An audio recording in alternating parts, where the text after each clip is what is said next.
He's here. He's here.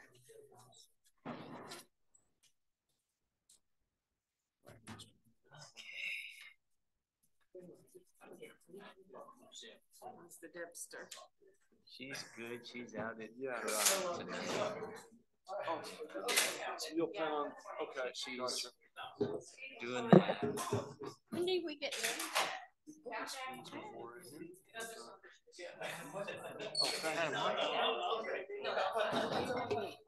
Pretty official, you know? Yeah, I know it. Holy crap.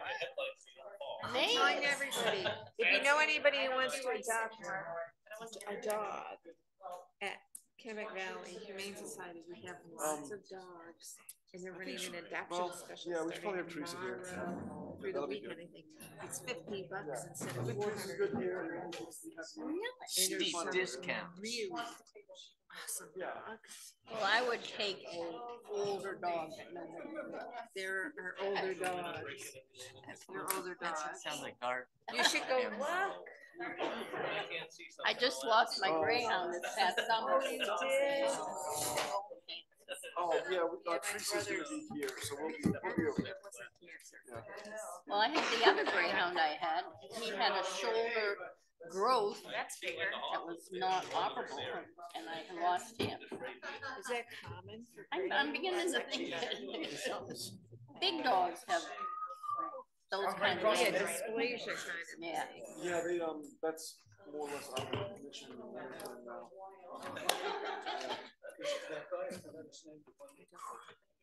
Peter, Peter. Eric, do you want us to wait for Teresa? Yeah, I'd give a couple. She should be right here. Oh, and here's Andy. So we're in great shape.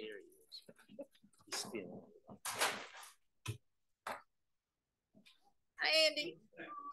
Good, and you? Andy. Hello. Helmet I left you from Low. I have the card. Yeah, don't you forget the I did forget. Anyhow, pass the word along. We have, I'm volunteer to give so many dogs. I know. Did they come from Some people going back to work or coming from the They were, south? well, some of them are from the south, but not many, because we had stopped those transports for about 2 months. But, the new building's awesome. Oh, gosh, I But, haven't seen it yet. 1% of salaries. There's a lot of owners of You saw that article on a shelter in Pennsylvania found homes for 600 pets, and at the end of the year they had no No, it's the new paid at all. time off thing that starts. Well, you know, they're up and down seasons. Wow. Oh, everybody So, gets like 3 months of paid. and, But they said it's the first time ever they had nobody in the nobody shelter. to adopt, nothing to We have bring. very few dogs on the move. But But the now employee pays it's- in a Now percent, we're gonna move in. and the employer Well, pays in a percent. Puppies with torn, I mean, and those are local surrenders too. Next I think year. that was, Yeah. they didn't take care of puppies. Well, no, how did I not sign that?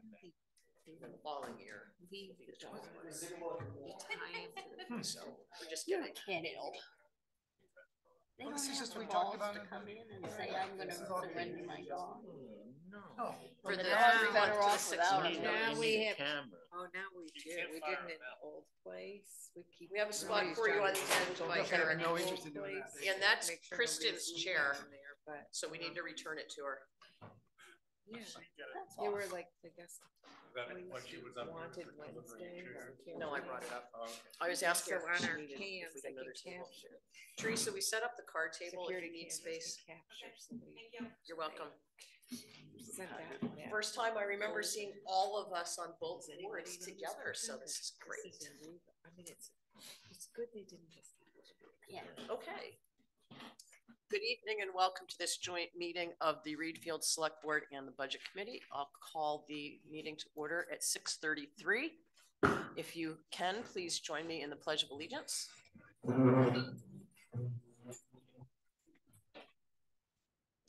I pledge allegiance to the flag of the United States of America and to the republic for which it stands, one nation, under God, indivisible, with liberty and justice for all. you. Everyone has before them the agenda for tonight, as well as a packet of materials prepared by Eric and Teresa. Just a couple housekeeping things. As the presenters are making their presentations, I'd like to ask that people wait with questions. So if you have a question about what's being talked about, please make a note of it somewhere on your packet. And then when the presentation is done, we'll have time for questions. Oftentimes we find that the answer to the question is right around the corner. So this will make it a little bit more organized. And seeing that there are a large number of us here tonight, I'm going to ask that we limit our questions per person to 2 minutes, thereby allowing everybody a chance to have an opportunity to ask questions. Of course, if no one has any, someone can go longer. We have one member of the public here tonight, and I don't see any members of the public online. So with that, we can do introductions. We'll go through the select board first. I'm Catherine Mills Whitson, the chair of the select board. Hi, I'm Sean Keegan, vice chair. I'm Steve DeAngelis, regular select board. I'm Carol Dornbos, select board. David Linton, select board. And we have our budget committee chair here. I'm Andy Tallman, budget committee chair. Chris Salmons, budget committee. Ed Sims, budget committee. Ellen Schneider, budget committee. Marty Hanish, budget committee. And from the staff, we have Eric Dyer, town manager. Teresa Shaw, finance officer. Budget and select board secretary. and since we've introduced everyone except one person in the room, may I introduce you? We have Jaron Shaw, resident of Readfield, in the audience. Okay, so at this point, I would take any public comments. Do you want to participate? No? Do we have any town staff comments? Okay, then we'll move into new business, and we're starting off with capital investments. And I take it this is Eric and Teresa. Yeah, so we'll essentially work through the packet. The version that you have, hard copy, includes everything in order. Online, there is one item that is separate from the packet. It's actually the road inventory and schedule. So that was added later, but is an important consideration when we talk about the schedule of work and why we have a certain level of expenditure, especially with the roads budget. So we'll be working through those things. I'm going to try to share my screen if I need to, but I think everybody should have hard copy or online access. Is that right? David, you have paper. Sean, you're online. Yeah. Okay, we're good. All right, good.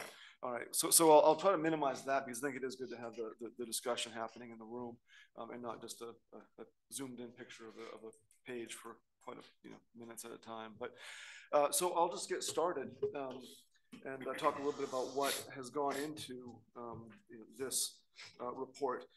First of all, you have note pages in between every page. That wasn't intentional. That was a 2-to-1 split on the copier. But I'm trying to put a good spin on it. So now you got note paper anyway. You shouldn't admit that. So I was really nice to give you note paper. But I just want to say there's been a lot of staff effort that's gone into this. I want to thank Teresa for all of her work and patience because we are in kind of transition mode still. We've been working on the audit with the auditors. We expect to have the final draft of the audit in February. And part of the reason that's relevant is because we typically work from beginning balances for reserve accounts. And we have estimates, and we've worked hard to make sure those estimates are accurate. But we don't necessarily have information that we can confirm has been audited. So when we get to that point, I'll just note it and say this is unaudited. The other piece that we've been doing is this audit is the first one that we've done with the new account structure. So the audit itself is a transition document. And again, we don't have a full copy. We've seen a few snippets here and there, but we're still waiting on even the short report. So all that is to say that we are working through some of this information for the first time and in a format that we're not familiar with. So again, I want to thank Teresa for her patience and everybody that's been involved with this, the budget committee, the select board, in having patience as we go through this process. In the end, I think we're going to see a light at the end of the tunnel. We're already there. We're seeing that next year, dealing with our accounts is going to be much cleaner, much simpler. And I guess I should also thank all the committees and boards that are involved with the budgeting process because they've had to sit back and take a little bit of time and comprehend things and approach things differently. So that's kind of where we've started. So what we have also is a document that reflects changing priorities and goals for the town. The select board in August, I believe it was August, had their annual retreat. And one of the priorities that they had at that time was to focus on completing projects that were in process.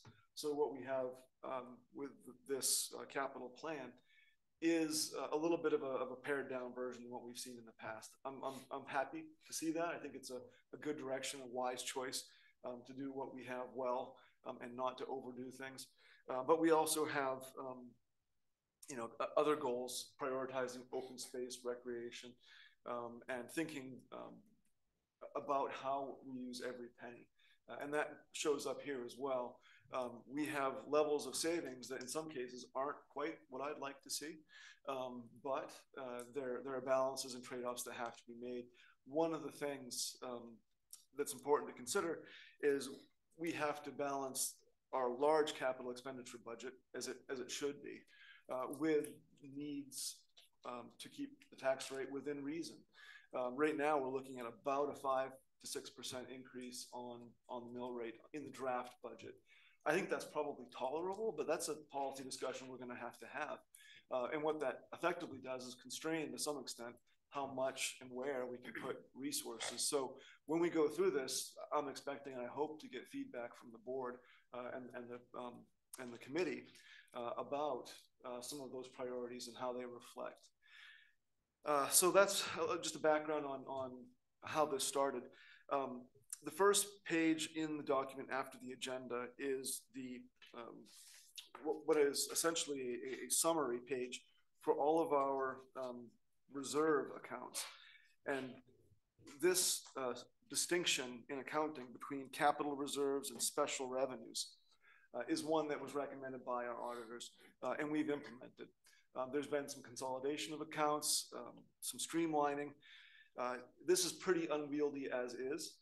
So I think that we've done a good job of kind of finding that balance between not having too many accounts, but having enough so that we can keep our workflow going and really have a clear enough picture of what's happening on the ground.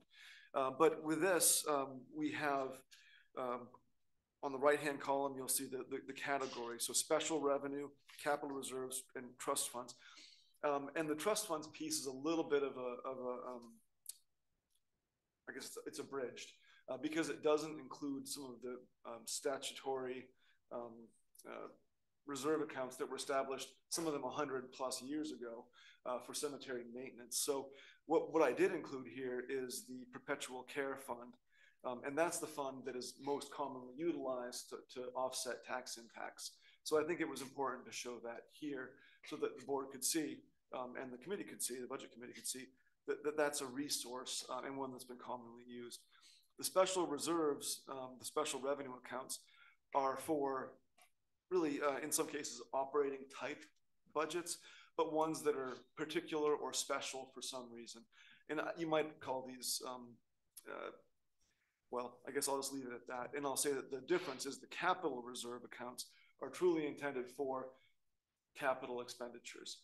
And that distinction, again, last year wasn't evident and didn't really show the way that it does now.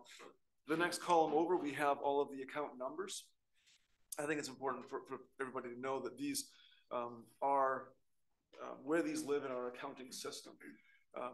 These numbers are different than some of the numbers you'll see during the budget process when we talk about funding some of these accounts or using some of these accounts, because we, in the budget process, the way it's set up going forward, do what is essentially lump transfers, either use of reserves that are designated to offset taxes or funding of reserves from tax dollars, things like that. So I'm not going to get too much into detail of that tonight, but when we do our routine day-to-day transactions and when we talk about these accounts, we'll be talking about those in the context of the 98s and 99s, 98 being special revenue, 99 being capital. And so this is where things start to get interesting if we move over to the next column. Actually, Teresa, did I miss anything about that kind of start to how this came together? No. Okay, good, all right. Just wanted to make sure. Well rehearsed.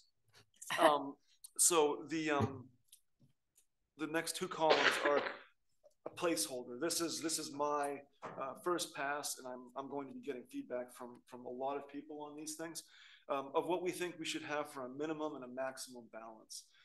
And this is a tool that I'm hoping will give us an idea of, well, geez, do we need to put money into these accounts, or do we have a surplus that we can use to fund a different project, to offset taxes? Do we need to slow down our pace of savings? Those type of questions. So that's what those two columns represent, basically a minimum and a maximum. And then the last column is the short description, I'll call it, of what these accounts are for, what the purpose is. And we've had really an understanding of what a lot of these accounts are for, but we haven't had a proper written, agreed upon description of what they are. And I'll say with this column as well, this is just a starting point. What I expect is that when we do have a fully developed capital plan, the first part of that plan will be a document like this, but each of these short descriptions will be supplemented with a page or a half a page of proper discussion around how are these accounts funded? What are some examples of some acceptable uses? Is there any unique history we need to know about? Again, talk about the committees that may have some involvement. Again, these are all town accounts. This is all town money. Boards and committees that are referenced are advisory, and the true authority to move all this money or to use it comes down to kind of an agreement between some of those boards and committees, the voters, the select board, the budget committee. You all have different roles and different levels of authority, but I think it's important to discuss some of those things. So again, this is kind of a starting point, and I do hope that in a couple of years we will have a full document that has all of this stuff fleshed out. We've had the negotiations and the discussions, and we've learned and have balance thresholds, if we even want to keep that approach, that makes sense for the community, makes sense for our projects.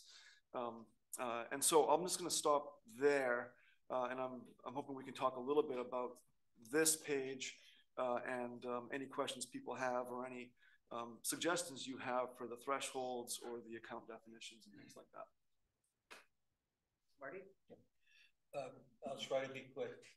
I think it's really helpful to have these descriptions for the different funds, and it's my understanding that we do not have formally board-approved descriptions of the individual funds and what they're for, and I think that would be a good thing to do. And incorporating the minimum, maximum balances would also be a good thing to have.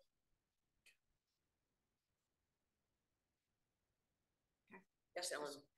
When you were putting down your minimum maximums, Eric, was that just based on history or what you know today, you anticipate in the coming year, or for example, we know about the sidewalk project, but others longer standing is just historical. But also a little bit more than that. Fire department's a great example. We know that any large repair or replacement to equipment would likely be accomplished through a bond because we're dealing with large pieces of equipment. But we also know that a motor on a fire truck, if it's not covered by insurance, might cost $20,000. A pump can cost that much. So I think that what I tried to do was look at if we had project areas, buildings, for example. I did look ahead and say, well, what do we think we're going to need in the next 3 or 4 years? What's an approximation of our level of spending, our level of savings, those type of things. So it's very multifaceted, and that's why I think that this is a very rough start of a policy. But I think that what we need to have really is discussions with each one of these accounts and a bit of a more detailed description of why we want to have thresholds. Well, my only sort of concern about having these minimums and maximums is that they might tend to be static, and it might become cumbersome to change them over time when so we should all just be thinking about that, how you trend it, and an engine or a pump on it might have cost $20,000 last year, and next year it's probably going to cost $28,000. So, the world is not static. No, it's not. I hear what you're saying. I think it's a good point, and I think that the one approach would be to say, well, these are rough guidelines, and build in a statement somehow that says these are to be taken just as a guideline. But I think also, it may not be the right tool. Maybe we want to do something different. Yeah, I think that's a good comment. I have what I think is a typo down at the very bottom. Road committee and rec committee are both RC, but up above you're using RD. So road committee should be RD. Is that correct? It should be. Okay, good. Took me a while to figure that out. Yes. Anybody else? Okay, I wrote down the 2 comments, how and when to revise, and should the select board approve this page? So we will consider that. Sure. Move on to wherever the next not blank page is. So I tried to order this in a structure that is progressive, so kind of down in detail. So this second sheet feeds off the first. You notice the account numbers are ideally identical. I think I got them all. And this is a spreadsheet that Teresa helped do a lot of work getting ready for. She tracks our expenses on a year-to-date basis. That has helped to sort out what the auditors were looking for versus what we were actually able to put together in reality on the ground. We had some policy discussions around what made sense, what didn't. One of the most interesting was around roads capital, because that's been kind of a question about whether or not roads capital and roads operating ought to be combined. But in any event, again, so another work product that Teresa's been involved with. This is similar to what you've seen in the past with these accounts. But it's different in that we have fewer of them, and I've tried to project out in a slightly different way, all the way to the end of the budget year, right? So we're right now in fiscal year 23. We're budgeting for or in fiscal year 24. We're budgeting for fiscal year 25. What we're starting with are balances as of July 1st, 2023. So these are our estimates. They match very closely with the draft numbers we've seen from the auditors, but I'm going to start off by saying that these are unaudited balances. And as you move from the left of the spreadsheet to the right, the numbers get a little bit less certain every time. And by the time we're out to this fiscal year 25, we're looking at impacts that are dependent upon what happens this year and what happens next year. So some accounts, for example, roads capital, you know, we're going to be putting out RFPs for two road projects next week or the week after. How those come back, what they cost, what actually gets done with the paving schedule is going to have a huge impact on how these things materialize. So I just want to point that out. But what we've done, again, moving from one to the next, we have the beginning balance, we have the year-to-date balance. What's not shown are about 5 or 6 columns in between where we look at money that was appropriated or allocated during the budgeting process and approved on the town meeting warrant. It doesn't show the actual expenditures or the actual revenues. It doesn't show use of trust funds necessarily. It doesn't show, what's the last column that's on there, Teresa, that we don't have? Well, anyway, it doesn't show a lot, but it is summarized, and this is in an active table. This is a sum line. We do a lot of math, and it comes up with these year-to-dates. What I then did was move through and said, well, what do we think we're going to be expending or having come in for revenue over the next year or the next 6 months till the end of the fiscal year, right? And then we have a new subtotal or a new column, which is the estimated balance for 24. From there, I look at what we have for estimated revenues and expenditures, and then you land on the end balance of fiscal year 25. My hope was that we could take this very rough number of end of year fiscal year 25 and maybe put it in context with some of those maximum and minimums, or even just a straight gut check of whether or not we have enough funds available. And that can help us decide whether or not we want to put more in, put less in. But this is really the kind of, I won't say full accounting, but this is a broad view of all of those accounts. When we move on to the next piece of this, we'll be looking at the actual work plan for the fiscal year. And that looks, again, different than this, but some of those same numbers, of course, will be reflected in that work plan. But I wanted to just, again, point out at a high level what this looks like, how it works. I think at this point, I'd probably stop and take questions, discussion, and then we can move on into the work plan where a lot of the details of what is happening or projected to happen in the next fiscal year will happen. Two quick things. First, I like this exhibit, and I particularly like seeing it with the estimated balances as of the end of this fiscal year. And I hope that that's something that we can extend into the operating exhibits to have a year-end forecast. Because that is really the leaping forward point for the coming year. The second thing, the estimated revenues or additions to these funds, are these things up for discussion?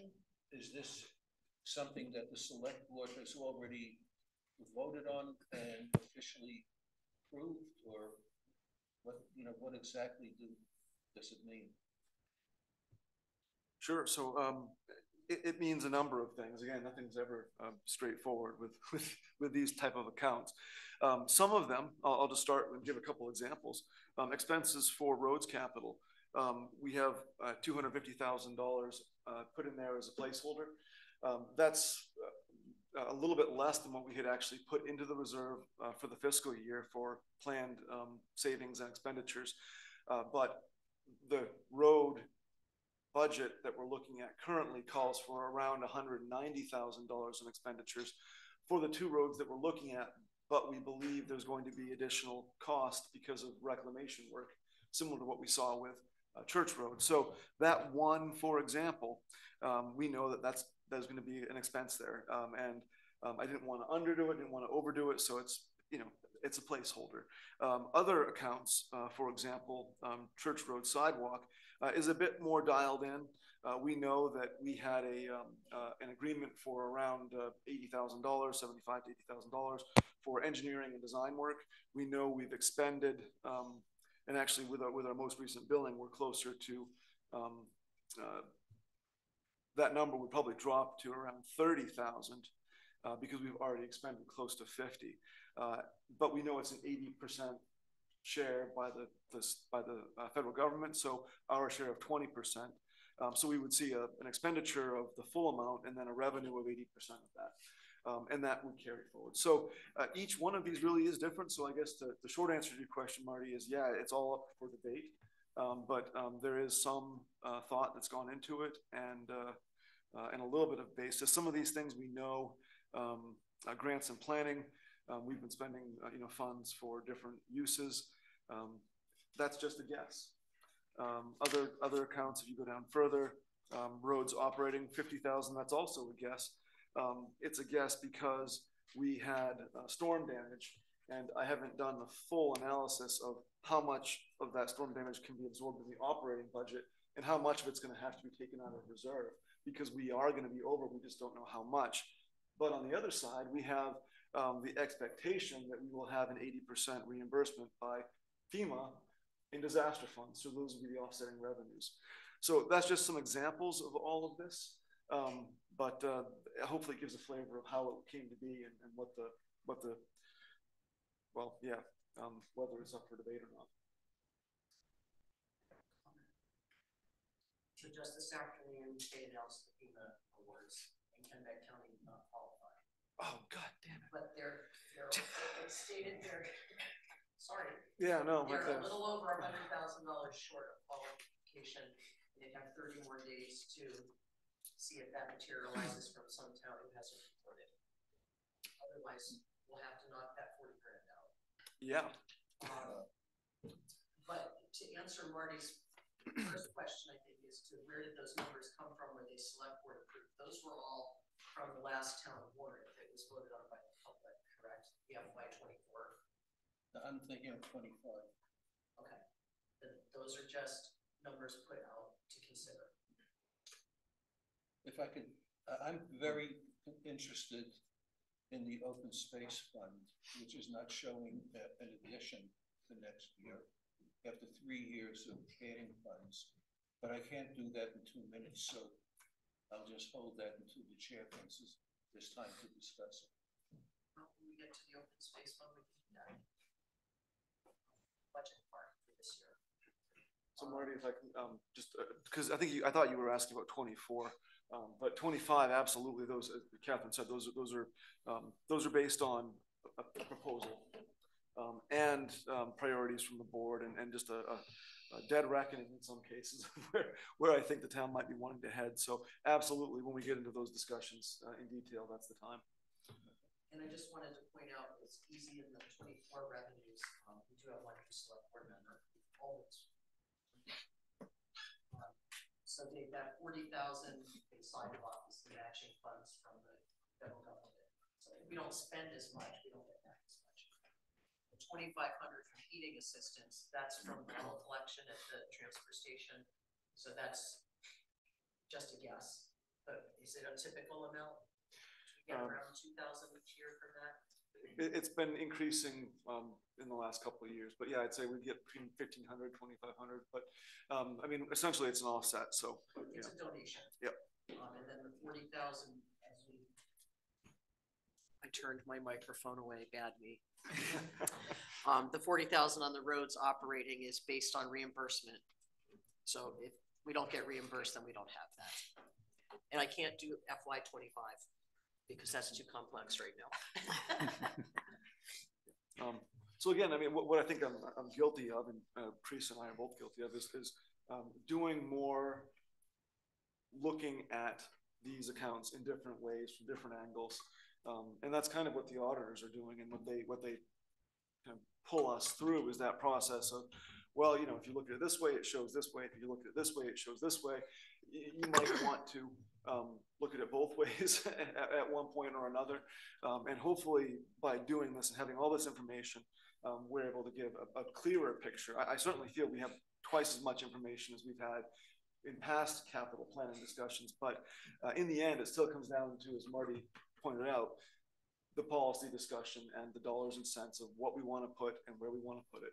So this is just another tool. And yeah, Teresa, did you have anything else you wanted to say about it? Anybody else? Carol? So like right now, our questions are kind of how this page is laid out, not specific line items, is that right? Yes, so these are the We'll get to actual. the meat of it later. Yeah, yeah, so these are the actual accounts that we are using. So under for example, town properties or town buildings, that's where we would be taking care of, you know, the fire station, the library, and Guile Hall. The transfer station is separate because that's a shared facility, but that's something else. But yeah, the detail comes in the next phase of the discussion. Okay, we're good. Thank you, Eric. See if I can roll the right direction on this one. Looks like we're on the teal page. Teal, yes. This one, I'm probably just going to open up my spreadsheet because the contrast isn't great for me, and I apologize if it's not great for other people. Let's see here. And Carol, I think getting to what you might have been looking at, it's the next 2 pages that are where we can ask specific questions. So this page and the next one. And then the road work is the one behind that.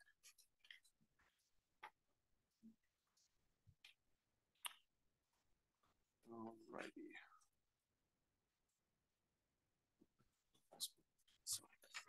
Okay, all right. So this is really, I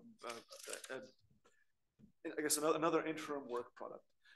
I don't believe that the way that the information here is presented is the best way to do it. It's what we have for now. I'm hoping to find a different tool to do this. I've had to add 3 columns to this to accommodate just the thought process around how we're funding these accounts and how we're looking at them. And part of the challenge with this sheet is talking about individual projects. At the same time, we're talking about reserve savings, all in the context of trying to keep things focused by similar uses and similar expenses in a departmental type process. Also recognizing that the reserve accounts don't necessarily match all of these subcategories that we have. So this needs some work, but I hope what it does is convey the intent and certainly the dollar values. Those are very important of what we're looking at. So I can just start and I'll say that cemeteries, what we have is a proposed expense of $10,000. But what we have also is the intent to offset that expense by putting $10,000 into reserve. So this is a good one to start with because it's simple, but it also highlights some of the changes. We've had to look at our budgeting in more concrete terms when it comes to what is raised and affects the tax base, right? So the column in the middle in the teal says raise. That means that the intent would be to ask for taxpayers to put money into a reserve account or to pay for a project component. And this might look differently when it gets to the town meeting warrant, but for here, that's what that means.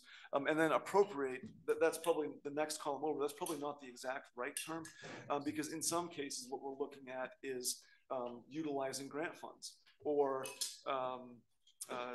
actually transferring money from one account to the next, or transferring money from a reserve account to offset the tax impact. So a lot of those things can be happening underneath that third column over. And I guess I should back up and say the first column in teal is it's when things come due, right? So what we have to the left of that is the project description, the type of activity that it is, the last time it was completed, whether it's a rebuild or a renovation or the actual date that we plan to construct it, the lifespan, and then the replacement date, if there is one. And so what we do is every year we look at, well, what's happening in the current fiscal year. That's the FY24 line before you get to the teal. And then we look at what's happening after that. If you go to the right, you see we've got 4 years of future projections. And that gives us some bookends so we can have an informed discussion about where we've been, what's coming up. And some things, you know, are 20 years out, 50 years out. But I think that things change so much, and this is a discussion we've had in the past, that looking forward more than 4 or 5 years really isn't that valuable, because priorities change, financial situations change, and project lifespans change. We've been able to extend certain things for 5 years, 10 years past their life. Some things come due a heck of a lot quicker than we think they will because of a performance issue. The town truck is a prime example that we'll talk about later. But you know, that's the overall format. And so for just in summary, again, these are relating only to the capital reserves and some of the special revenue reserves, not even all of them, but some of those and all of the capitals. Going back to cemetery, that just shows a $10,000 reserve proposal, and then the intent is to pay for that out of taxes, similar to what we've done in the past. Not shown here is that they're also looking to use $10,000 out of their trust fund to help offset the operating budget. But again, that's not showing here necessarily because we're not talking about operating, we're talking about capital. So just a few nuances, and if that was something that you were all able to kind of follow, it should help with discussions about the nuances that exist in all these other categories. So with that, I'll stop and say, are there any questions or discussion about the cemetery lines? Ellen? Not cemeteries. Okay. Just generally. Just a point of clarification. So we're not really expensing something for the cemetery's reserve annual on the first line. We're just that's saying we want to put 10,000 into the reserve, and we're going to take it by raising the money. Yeah, so that expense line, and that might also be better labeled, but that just shows that during the fiscal year that we're budgeting for, per our formula, per our schedule, that item is due. Okay, and then the following 4 years, it's going to go to 5,000 as the projection stands currently. Yeah, and that's just me, because in the past, we've had a fairly aggressive level of savings for the cemetery, and I'm starting to feel as though we've got a healthy enough reserve that we might want to tail it off, but I haven't really had that discussion with the cemetery committee. So this year, I honored, of course, their request for $10,000, and we can have a policy discussion about whether or not 5 is the right number in the future. Okay, just thought if we're all reading this the same way, that's helpful. Absolutely. So expense doesn't actually mean we're spending it, because this is a reserve capital line. For that one line, and again, if it was a budgeted item for repairs, then we might talk about it differently. But yeah, I think that's good to point out. I do have one general comment about the time frame here. I think it works for most things, but if it's a large item that's going to be bonded, it doesn't. I mean, when we get to the bonded items page further back in the packet, it goes out 25 years or whatever. Yeah. So it's just important for people to keep that in mind. Some Can't change those. You're not suggesting we make this one 25 years? No, but I Okay. don't want anybody to think Right. that everything's Yeah. a 5-year. They're adjustable. And I guess I will say, with the active spreadsheet, it does go out 25 years. Okay, well, but we're not going to show. Okay, and I great. think, would it be helpful, I guess this is another question. I know sometimes, most of the time, this stuff that comes to the board and the committee is static. I mean, would it be helpful to have some of these working documents? I'm a little bit, okay, all right. But later on, Yeah. like I think this is wherever this is, back where you're showing the bond payoff and the lives of the bond, you can see where those, how far in the future to 2040 or 2035 or whatever. Remind us when we get there, and we'll revisit this topic. on that Yeah, page. I just, No, it's a good nobody, point. I don't want anybody to think that everything ends. The world ends in 5 years. Then we wouldn't have to pay off the bond. Okay, let's move on to town buildings here. Okay, so what has happened here effectively is I had started off with thinking we needed about $40,000 going into that reserve in total, based on past levels of savings. Again, this is kind of to Marty's point about what goes into this, and Alan's. I looked at past levels of savings. I looked at upcoming projects, and I said, well, I think 40,000 seems to be about the right number for town buildings. And I think honestly, it might be closer to 50, but that depends on a few factors, and there's some unknowns. But for right now, I think this is a reasonable guess. We know for certain that we have around $20,000 for painting for the library. That's been requested. Whether or not that's enough is going to be something that we'll have to determine through an RFP process, or some quotes. The 15,000 for heat pumps. Again, I'm looking at the bottom of this section to identify those active estimates, are for if we're not able to get a grant that Melissa has worked on. I think she's probably brought in tens, if not hundreds of thousands of dollars over the past few years for the library. Certainly tens anyway. It feels like a lot, but it's been very impactful. So we have a grant that's due in February for decision, and if that's covered, then that will drop out completely, and we can either increase our reserve savings, direct it to another area, reduce the tax impact, lots of choices. But that's something that the Select Board and Budget Committee will look at later on. But it is an identified goal, and it fits with, again, another one of those Select Board goals of finishing what we've started. That library project, finishing the library building, has been a top priority and has been taken as such. So finishing that building inside out, upside down, is reflected in the budget. And so that's the bulk of what we're looking at for this fiscal year coming up. And then what that leaves is just $5,000 to go into the reserve, which is a little bit, but again, we have expenses every year. And I think it's important to maintain some level of reserve savings unless we're in a year where we're pulling out more than we would normally put into the reserve. So, wait, is that new heat pumps?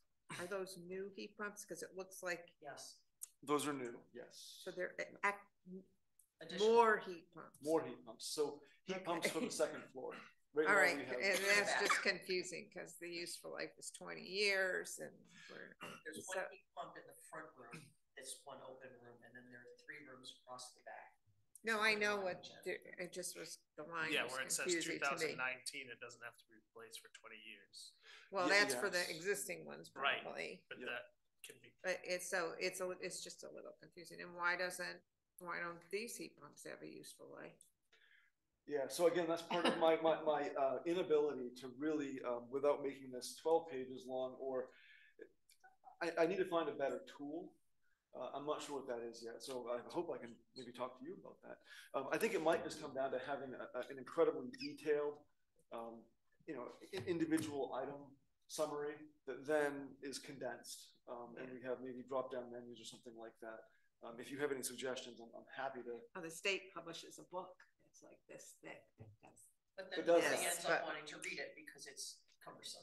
Yeah. So I think it's a balancing act, but I think Sorry. Ellen reads it. Yeah. I think we could.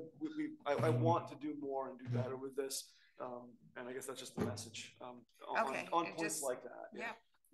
Anybody else? Sorry. On this section, Carol? So the library building painting, is that exterior? Exterior, yes. To meet it? Yes. Does it? Okay. It I does. see it from a distance. It's peeling off. Okay. I don't know if it's going to take the full amount. We might be able to just do the bottom half. I mean, there are things we could do to save money, but again, if we were to do it thoroughly and properly, I think the last time we did it was 10 years ago, 10 or 11 years ago, 2011. So yeah, 12 years ago. And I think it cost $11,000 then. So I think that we're probably in the ballpark with 20. I think if you're gonna paint, you're not gonna do half of a face, you're gonna do like a face. I don't think you can paint part of a side. I'm just throwing out wild speculation about how it might be done. And people really want to cut corners, but I don't think that's viable. Gotcha. But I think also if we get Doug to volunteer, paint the light. I think we're gonna hang up his paintbrush, to be honest with you. And then we have, parking lot, library parking lot, 2023, did we pave that? We haven't, so that's intended to be coming out of this year's capital expenditures for that reserve. So we set the money aside, but we didn't end up doing the project. So it's still there, and the plan is for it to be this year. Yeah, in conjunction with the other work that we're looking at. I guess this is where I always get confused every year is the select board doesn't vote on, I thought we voted on expenses over 13,000, but not, we don't have to vote on that? Or we do? It's a split difference. This is approved by town meeting vote, the expenses. But not that specifically. Yes. Yeah. It was that specific. In the big Warrant. list of the 13 49 or people. 52 articles, yes. That was one of, it was in one of Would the be on a categories. separate line, right, capital improvements. Right, there might have been two or three things. Big giant list of, and then, I know, which is my problem. Then when those things actually go to occur, Eric gets a bid if it falls into the amount that needs a bid, or he just finds someone to do it if it's in that amount. Range, yeah. And then once the work is completed, the select board then approves it. And I think that's what we were going to change the way it's voted on this year. No, we were talking about a different thing that Marty was working on and we all approved. Yeah. So, and I guess that this brings up a very important point. One of the changes that the auditors have been looking for, and that we're doing it as we speak, is that the process of discussing the detail, the fine points of expenditures, like these type of capital and special revenue expenditures, really is happening and does happen at this level, at meetings like this. The voters, we would have 100 or 200 articles if we voted on everything individually. So there's a balancing act there. So the way that's been handled by most towns and most municipalities, and the way the auditors often like to see it, is the voters approve money going into a capital reserve for a specific purpose. That's why that summary sheet that we have is so important. That's why having those policies about how the money can be expended is so important, because then you have bumpers, guardrails on how the money can be spent, where and when. The voters approve the money, and then they say, we've done our job, select board, budget committee, now it's your job to move this stuff forward, and particularly the select board, it's your job to spend it as intended and as you see fit. And so a lot of these reserve accounts in the future, if the voters have approved the money for expenditure, they've done their piece. The select board would then need to vote to expend it out of these capital reserve accounts, especially for a large project or things like that. Doesn't mean you can't have an article on the town meeting warrant like what we're doing for the fairgrounds and for the sidewalk, right? But there's some play there, and there's some back and forth about what level of detail and what questions you ask, and even to some extent how you show the use of reserve funds. Some towns would show every reserve account balance as it's estimated, and then say, well, we're appropriating all of that, and if we don't spend it, it's going to stay where it is.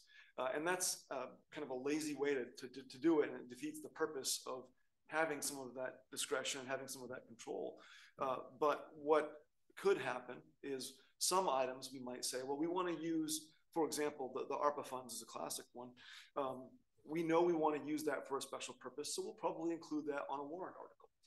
But a use of funds for a small project might not show up, and there are certainly times when projects will happen that aren't anticipated, and then it really is incumbent upon the select board to say, well, hey, we want to do this project. The voters have approved the money for this kind of project. We're going to have a vote to authorize that expenditure. So, and then again, discussions tonight, we're going to flesh out a lot of those other items. So long tangent, but I think it's really important to how all of this works and what the role is of the select board and the role of the voters in approving, these reserve accounts for roads, for sidewalks, for whatever else. I just don't see the select board very often saying, do we want to do this or not? It just doesn't come here. Well, it's not really our role, because town meeting has said, this is what we want you to do. If we wanted to, we could discuss and say, yes, I think we want to expend this for so the reserves for that. You're absolutely right. So the reason is that that's a change. It's a change in direction. And also the select board has been very, very good about planning and not pursuing projects that aren't budgeted. And I don't think that's going to change. I think that we're going to continue to see things being planned for and large projects voted on at town meeting, because there's usually a policy implication in addition to the dollars. But there are certainly instances where if there's a damage to a fire truck, then yeah, the select board would vote, hey, can we use those funds out of that reserve to pay for it? And it wouldn't make sense to go back to town meeting, and our auditors would say, actually, it's counterproductive, and because the voters have already approved those funds for that purpose, right? So, yeah. I have one more. So can we go back to the $200,000 for the sprinkler for the fire department? What are we doing with that? So it's set aside for 2022, and now we've decided we're not doing that. We reappropriated that, didn't we? Yeah, so that one was reappropriated, and actually that is reflected when you look at the that sheet that we had before. Yes. What you would see is that the starting balance, that transfer did happen. So the end of the fiscal year balance for 2024, our current fiscal year, for the town properties shows a $200,000 reduction, and there's an addition of that amount to the fire department capital reserve. Okay, so hold on. Where did you just say town buildings capital? We used that to pay for the fire truck instead of borrowing money for it, since we knew we couldn't do the sprinkler system because we're in debate with the fire. Okay. So it did go to state fire level department, fire but and the for cost the truck and so on. instead. Absolutely. That's exactly what I was going to ask. Yep. Yep, and that was what we spent a lot of time working on the warrant article and coming up with that. I don't want to call it a scheme, but it's a, what do you call it? It's a better way to use our money. It's a mechanism. So is that line going to go away? It's gone. It's already gone. But it's still kind of in there, which makes me go. And that was a cost. That was my question. So there's that one, the sprinkler system, and then the second floor heat pumps here, and the accessibility improvements. They all have years of 0. Right. So they're not showing a replacement time. So if that's something you and Teresa could revise for our next version, that would be helpful. Yeah, absolutely. This is definitely a work in progress. It's just a first pass, so that's fine. Yeah. Okay, let's move on to administration. We have to be a little mindful of time. Sure. Yeah. Well, this one's easy. We have no budgeted expenditures and no plan. The one exception might be, depending on how my discussions go with Bill, we might need to add something else to our expanding and wonderful transition to a technologically competent and advanced community. So we've done a great job with transitioning our equipment to digital. We've done a good job with our presentation. We have that new projector. It looks fantastic. There might be other things that we need to do to finish that process. And we do have money in reserve. So what I would say is that while we're not budgeting anything, we may see something come forward in this fiscal year, but there may also be a chance that in 6 months or 8 months, Bill says to finish this job and to enable us to stream on YouTube and Facebook because we're getting away from cable. We need a new piece of equipment. That would be an example of something that we would bring to the select board. You would look at and say, well, does it cost less than the $9,000 we have in reserve? Yes. Okay. Are we comfortable with expending that and having a different reserve balance? Maybe. If it's yes, you vote on it and we could move that project forward. But that's just an example. Yeah. So that's it for administration. So parks and activities. This is fairgrounds. We have a high end of $1 million estimate, and we're showing this being covered through the appropriation of funds. And again, that's because there is no tax impact. We've stated that. That's the commitment that we have. We know that the project will cost that amount, but it doesn't affect the budget. So this is also a bit of a placeholder as well, because in all likelihood, we won't see actual construction on this until summer or fall of 2025, and maybe even into 2026. So what that would mean is that we're probably not going to even see that impact. But it's important, I thought, to put there so people could see that that's the scope of what we're talking about. And that is still dependent on the voters approving the project at Absolutely. that cost, Yep. still without taxpayer dollars, local taxpayer dollars. On that project, I will note we had a good discussion with the Land and Water Conservation Fund folks this afternoon, and it was very promising. So I'm optimistic, and we've got a very strong project. The $5,000 for the sports equipment, this was requested by the Recreation Board as a use of their reserve. So it shows as it's due. I kind of plugged it in because it was a special request, and it would show up as an appropriation, because we would be appropriating money from that reserve account, not raising it through taxes, and so that account would be diminished by $5,000 as a result of that expenditure.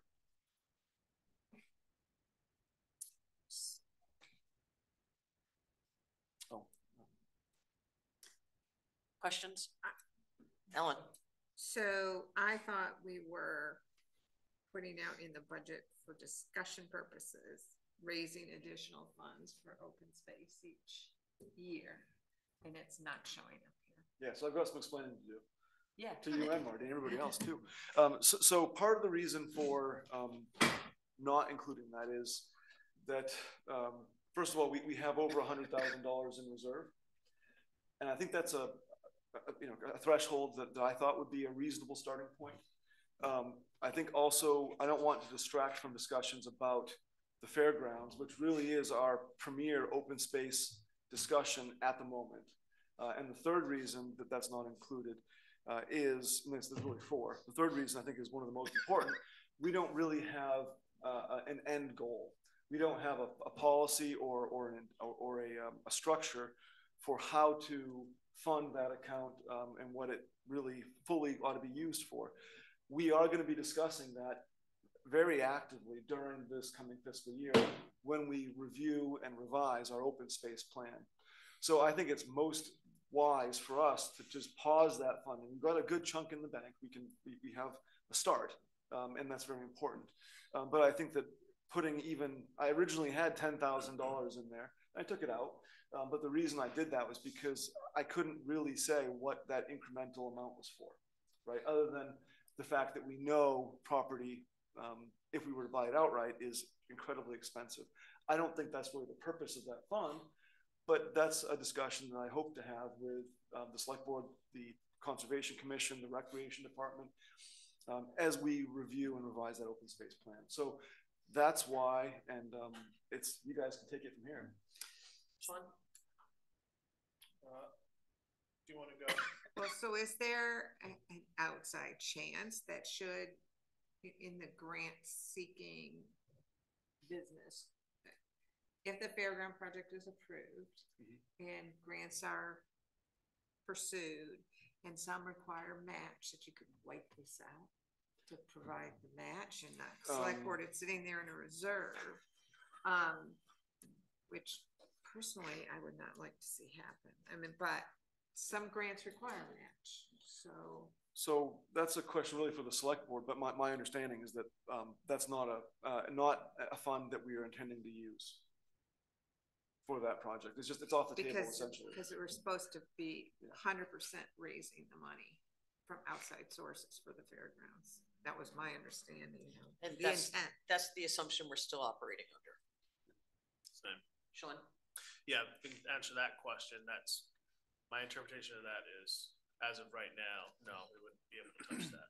I don't think we can what the current warrant was. I forgot what I was gonna say other than that, though, and then I saw myself again on that thing. So I have a comment, if you remember, you can Okay, say. thank you. So the intention of the select board was to work on the open space plan this year. That was what I was gonna say, go ahead. With the development, and we can let Steve take the responsibility on this one, but with the development of the great work that the Fairgrounds Working Group has done and how well that has pulled people together, and the discussions that took place were very friendly and people were able to come to agreements.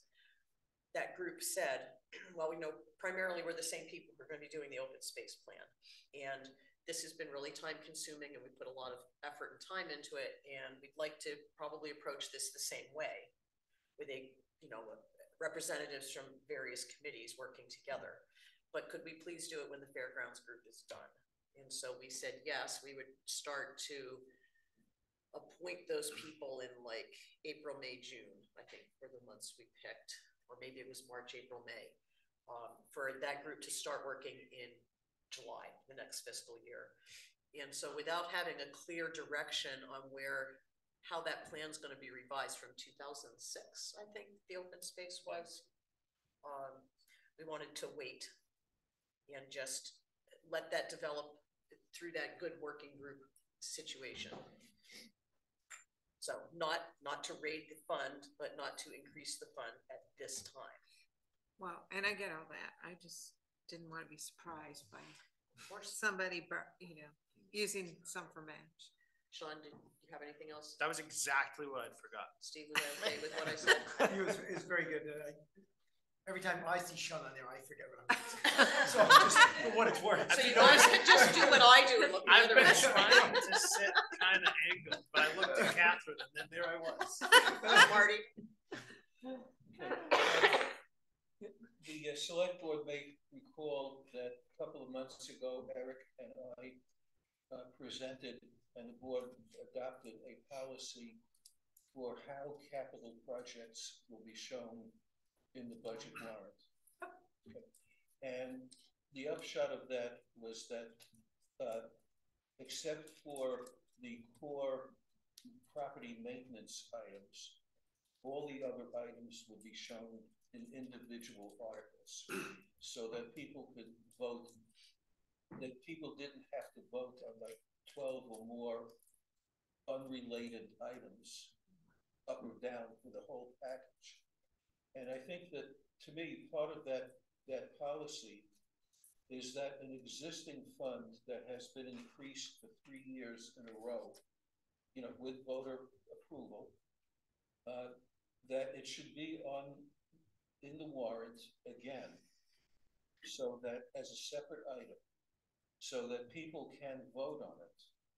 If you leave it out from the beginning, the people who were happy to, voted for the overall package of capital items this year, they have no opportunity to vote on whether funds will continue to go into the open space fund.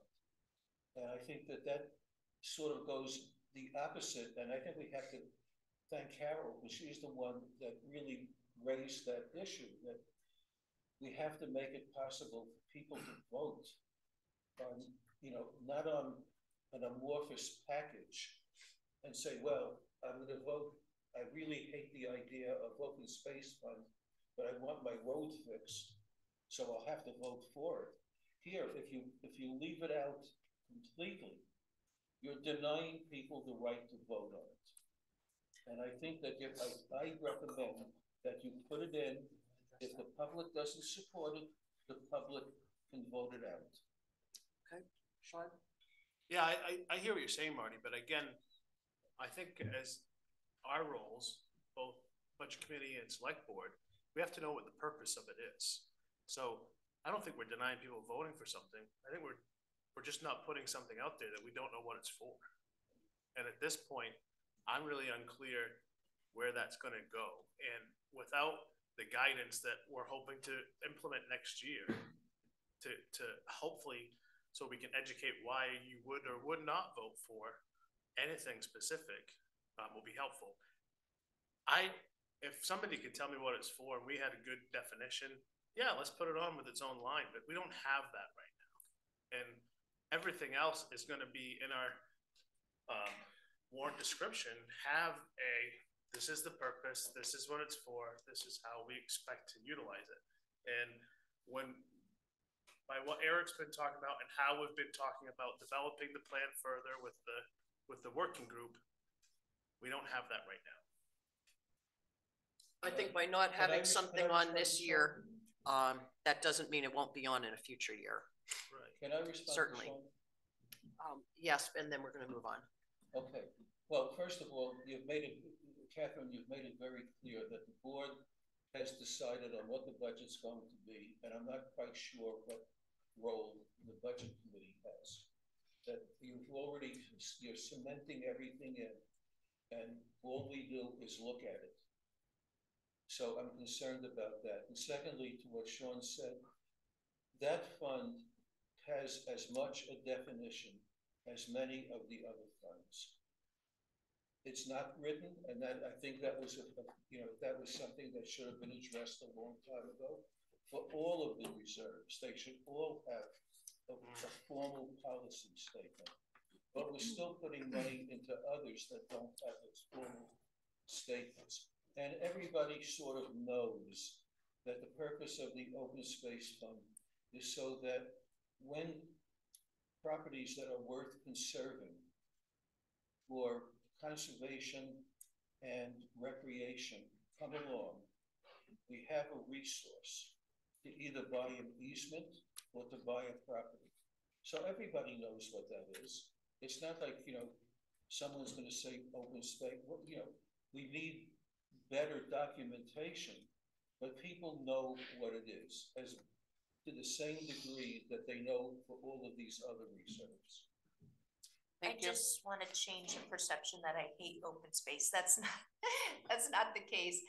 I just exactly want to be able to point to something and say, that's what we did. Right now we have 117,000 in there. That's what that's going for. If it's like, we're going to use this property for this purpose, it's just undefined. And I think people have trouble, $50,000 a year, which is a good chunk of change. Which can build very rapidly to speculate on property.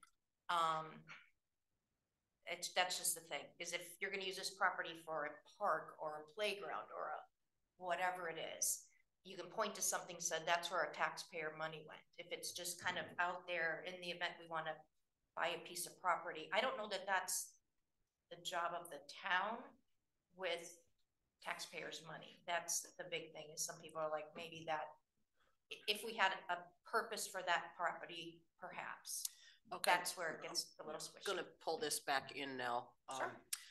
This is the discussion that needs to take place with the open space plan that's going to happen with the committee that we're going to form. Yep. You've heard individuals speaking. The select board has not taken a position on this, and I'm going to make a bold statement, Marty. We have not seen this as a select board. We have not commented on it. We have not input on it. So for you to say that the select board is putting something forward and you're just going to rubber stamp it, that is 100% inaccurate. Yeah. Have we participated in this? Not at all. So that's just a total misperception. I'm sorry. So let's move on now. Can I ask a question about the numbers on here? I think we spent enough on this one. Why do we have 1 million and 900,000 both for fairgrounds? Oh, I had seen that too. That seems redundant. Shouldn't the 900 line be removed? I'm not even sure where That was last year's estimate, yeah. So is it not right? So it changes all of our bottom lines. Okay. Yeah. Yes. Good catch, Carol. Yeah. That was that. Thank you. Okay. Like I said, need some polish. Right. Okay, Let's so move on to roads and infrastructure, I'll move on please. to roads and infrastructure. This is the biggest area that we spend in typically for either reserve or for on the ground. What we have for the annual paving is $300,000 estimate. That's up. Last year we were 275,000. This year I've increased it to 3. We are seeing all of our costs increase, and also the storm damage that has been consistent. It's been increasing and it's been consistent, and so that has effects both on operating and capital budgets. And there was, I'll just touch on this briefly. We did talk about the fact that we are having overages in our operating budgets. In the past, those would have, they might have come out of the capital reserve, but it makes sense, I think, going forward for us to have that come out of a roads operating reserve, which you don't see here because, again, this is the capital side, in part because we will likely be running federal dollars through that reserve. And so I think it's important to maybe separate and highlight the damage that we're having from storm damage as a way for us to just acknowledge that that's happening, but also to make it easier for us to track when we're doing federal, if we have to do grant compliance, things like that. So that's an aside, but it speaks to the increase to some degree. What I'm looking to do is have $250,000 of that come out of taxes to raise that $300,000, and then a $50,000 from reserve to help make that full amount. The schedule that I mentioned that was after this, if you go back to the next page, we will spend next to 0 time on this, but it's the gender reveal sheet. We've got pink and blue. It's not the colors they were on the computer, but that's what we've got. Those show the current fiscal year and the next fiscal year for what we have discussed with the road committee. And I will say the road committee has an active role in helping determine which roads we pave, which roads we maintain, how we approach them. We have this wonderful living document that really shows with a fair amount of accuracy and a great deal of specificity what we have coming up and when we expect we might have to do some paving work and maintenance work. This is another document that we have. It goes out 25 years or 20, but we really only look forward the next 3 to 5, right? Because the life of a road can change by 2 or 3 years pretty quickly, either longer or shorter. And the costs, we have to update all the factors that go into this every year. But what I'm wanting to point out, just most of all, is that we have 2 years of spending that taken together look to be around $350,000. But that doesn't cover some special costs that I think might increase these. So what I've effectively projected out is around $500,000 in expenditures over that 2-year period, because we're likely going to have some additional special costs, like I said, for Lane Road, for some reclamation work. But again, this was discussed and reviewed with the road committee, and we feel this is a good, at least for the next 3 years, a pretty good plan. One last point before I go back to the actual worksheet is that you'll see that some years we've got $500,000 in expenses. Some years we have 25,000. These are all in current year values. But what would happen is as we get closer to those years, we would split out and compartmentalize and smooth out that expense. So one thing that this sheet does for us that's very helpful is in present dollars, we were able to look at the total cost of our infrastructure and annualize it. So we know that if we are saving less than $250,000 or $300,000 a year, we're just lying to the taxpayers, because we know that in order to maintain our infrastructure at the current levels, we have to be putting that much money away. So this is a very useful tool for us to do right with a full inventory. So that's that, and that's the basis for some of these numbers, and for why we have a larger $300,000 savings that we didn't have before. Moving on to the Church Road sidewalk. This is another one that is a placeholder. We have an estimated total cost of this of up to $1.2 million. Again, this would be an 80-20 match.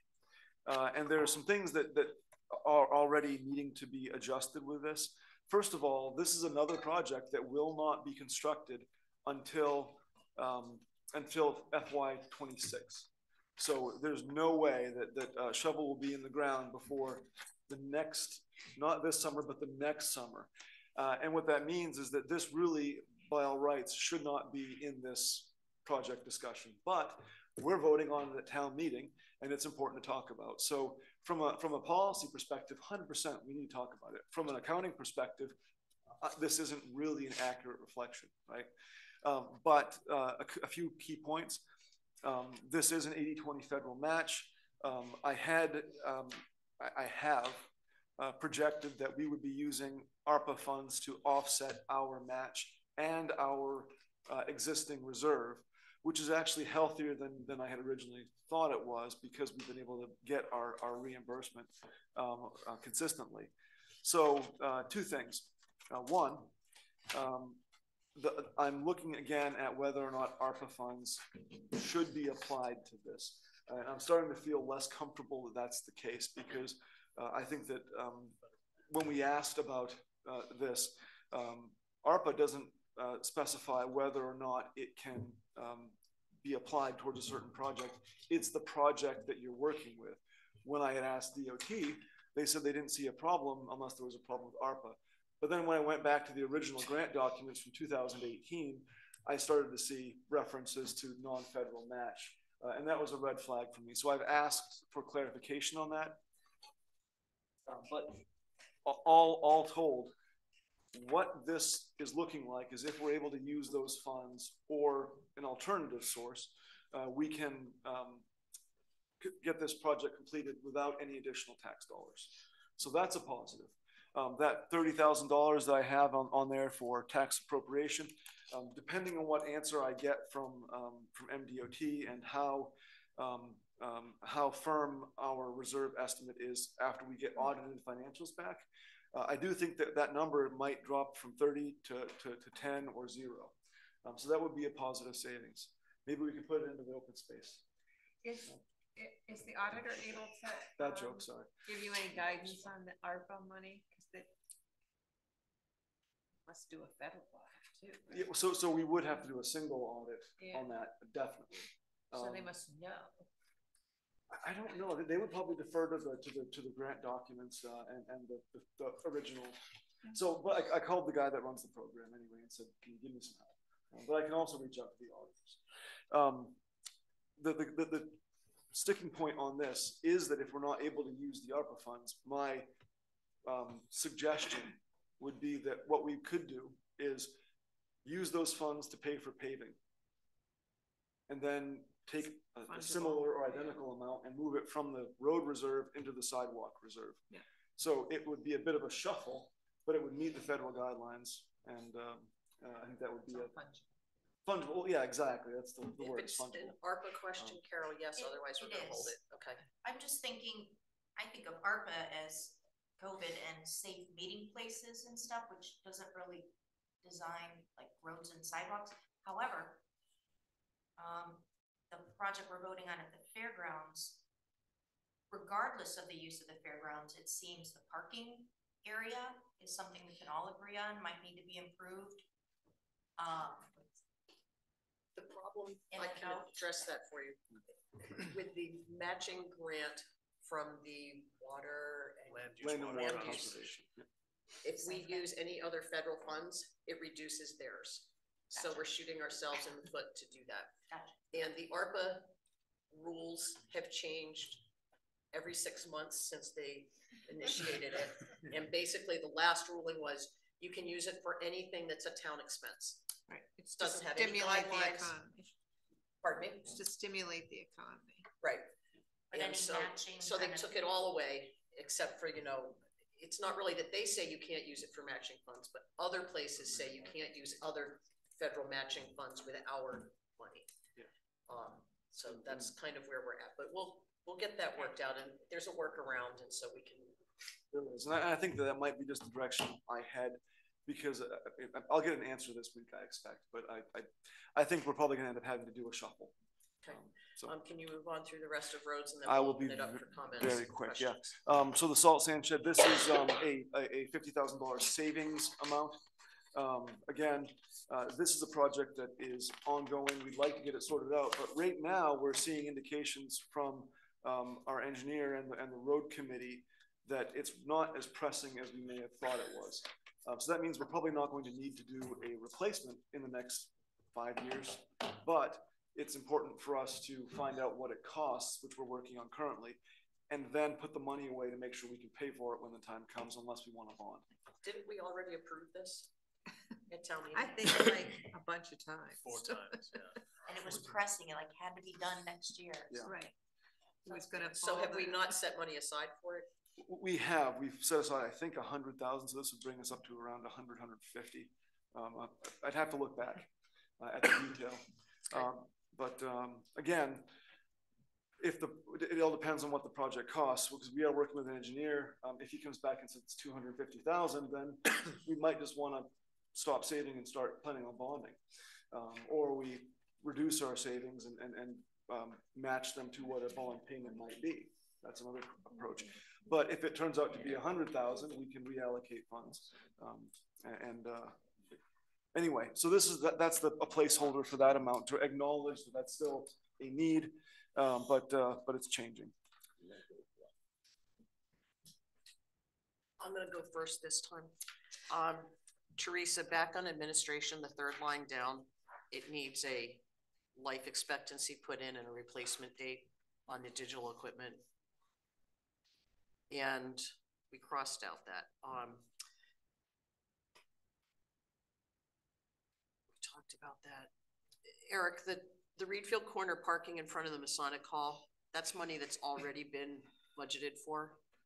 Well, so it was never part of a town meeting vote, but it was discussed as a project. What we had decided is that it would be best to not do that work until we have a plan in place. And I think that's one area where the board's been very consistent. You are moving more towards planning before you're spending or even saving, and that's good.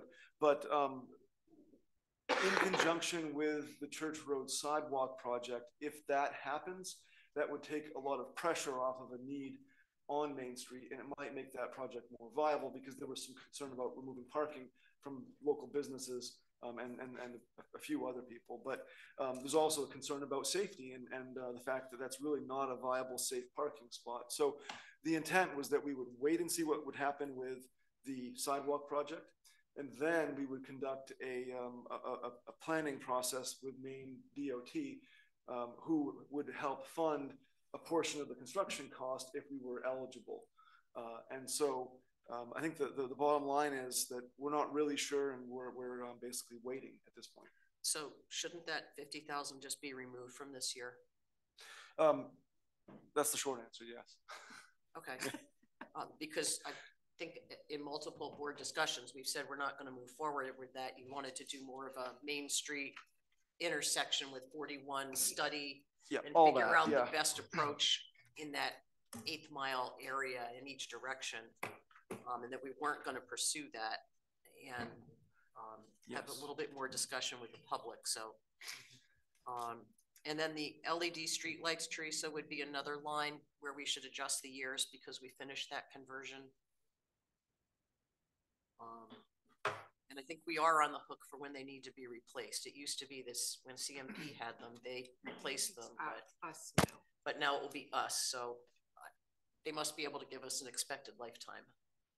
It's decades. So we can make that go forward. And then do we need to leave the sand and salt shed in at the 400,000 based on the discussion you just had with us? I think we need to leave it in at some dollar value. That's the high one that I've heard. That's like the high number right now.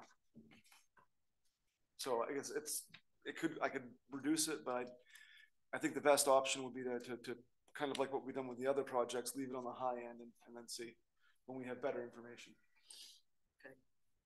And it seems that that's one of those things that we need to make sure that the public's aware of the fact that I think we should go back and look that we voted on this and said we were going to be doing it. And now if we're not going to be doing it, we need to let them know why we're not doing it, because it's gonna save us money, and we think it's not in as bad a condition as we had previously been told.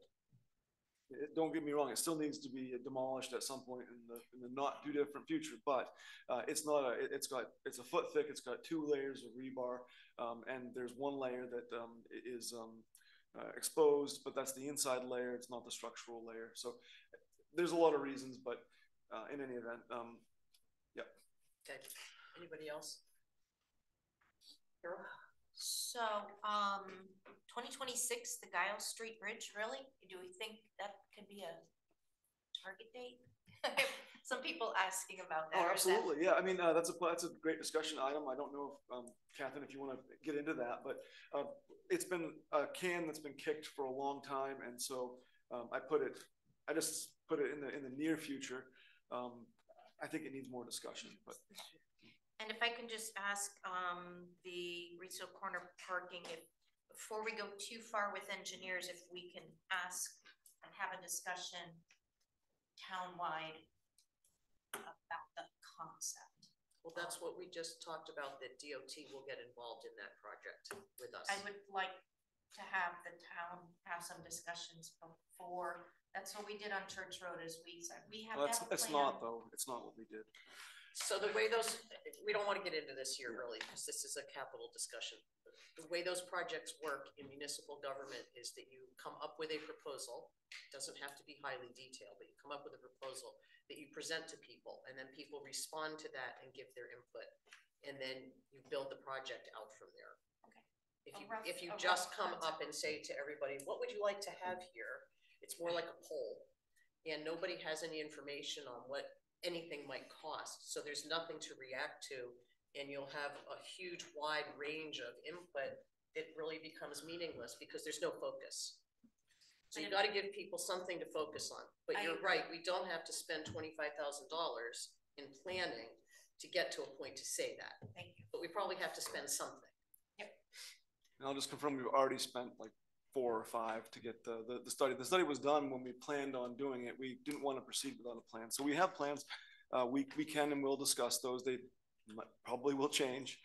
That's part of the process. So Transfer station. Transfer station. So this one has changed. This is one of our special revenue accounts, but also a capital account.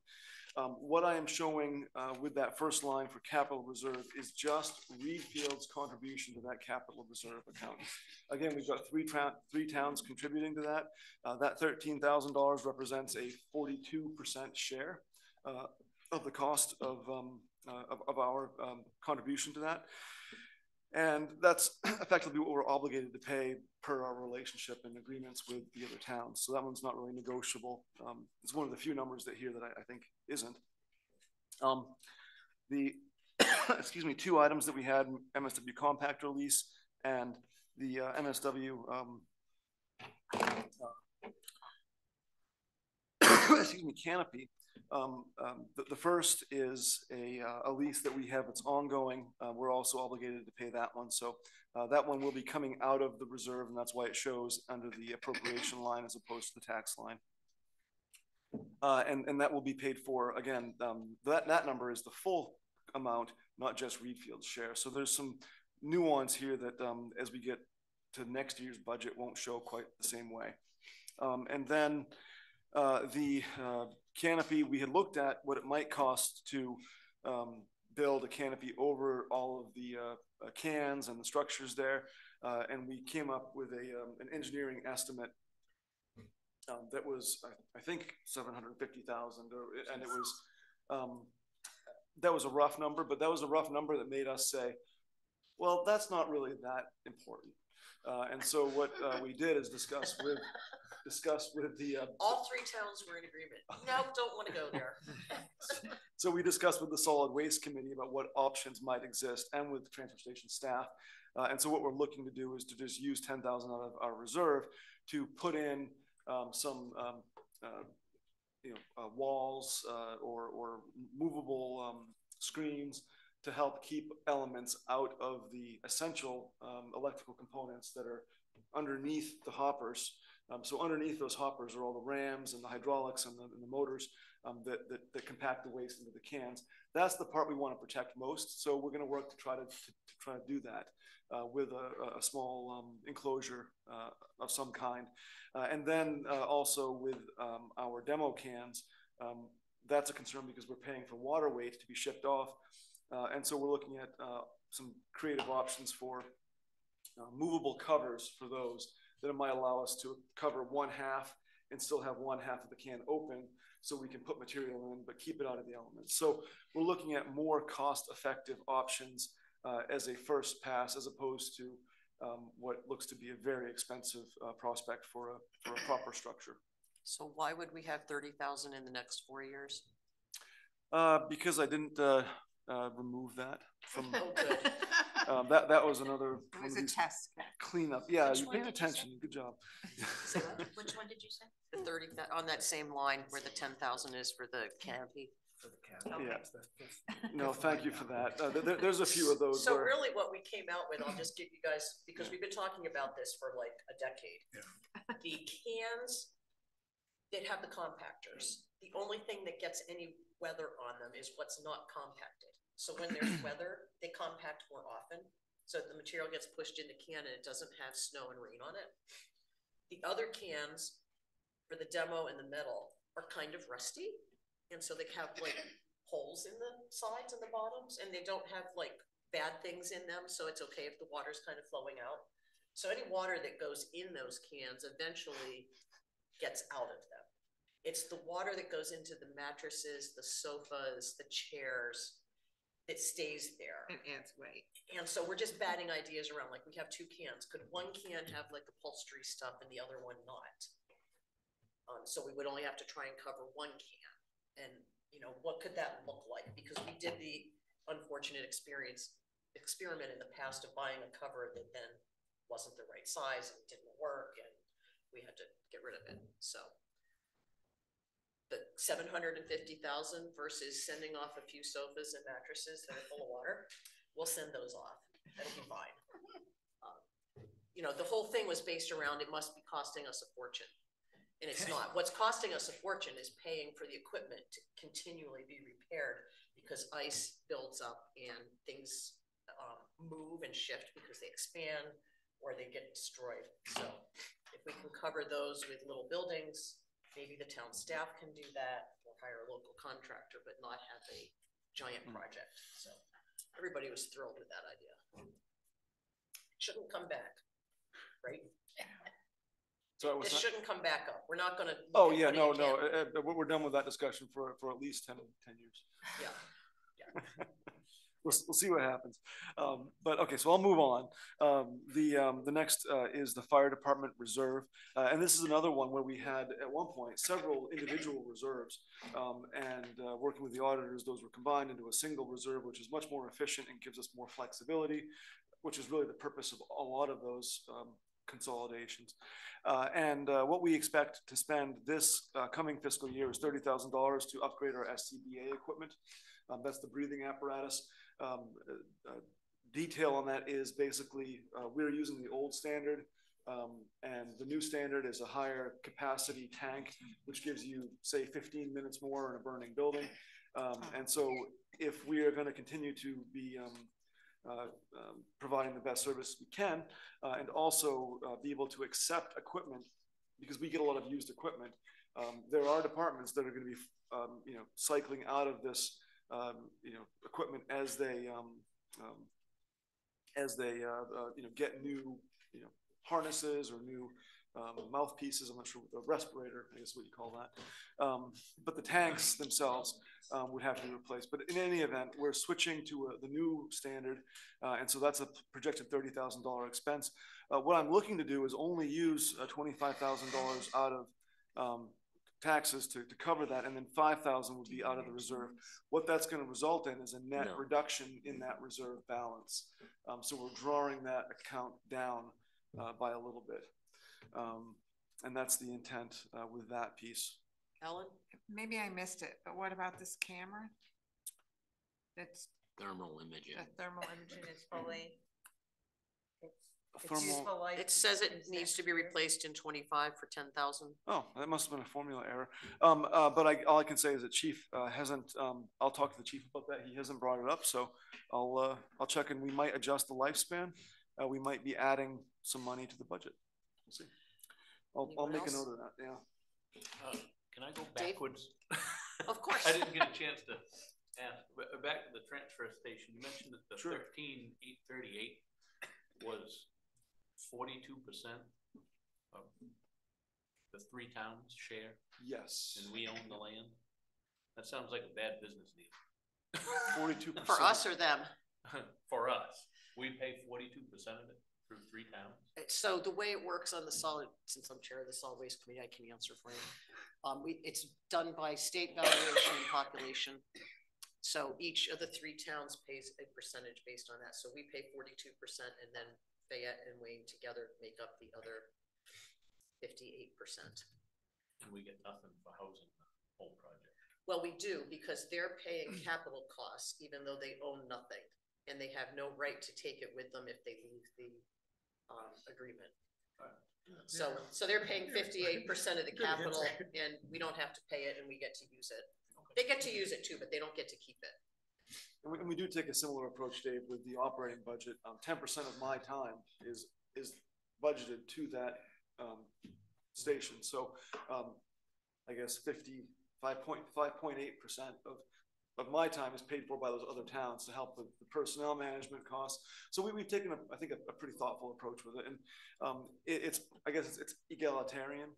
We could probably make some money off of it, but that hasn't been the approach. Yeah. Thank you. Carol? So the 200,000 that came out of the sprinkler, is that spending down the 650 or no? Yes, that would be part of that 650. So should we lower that to 450? No, because that's the total cost. Okay. Yep. It's not where it's coming from.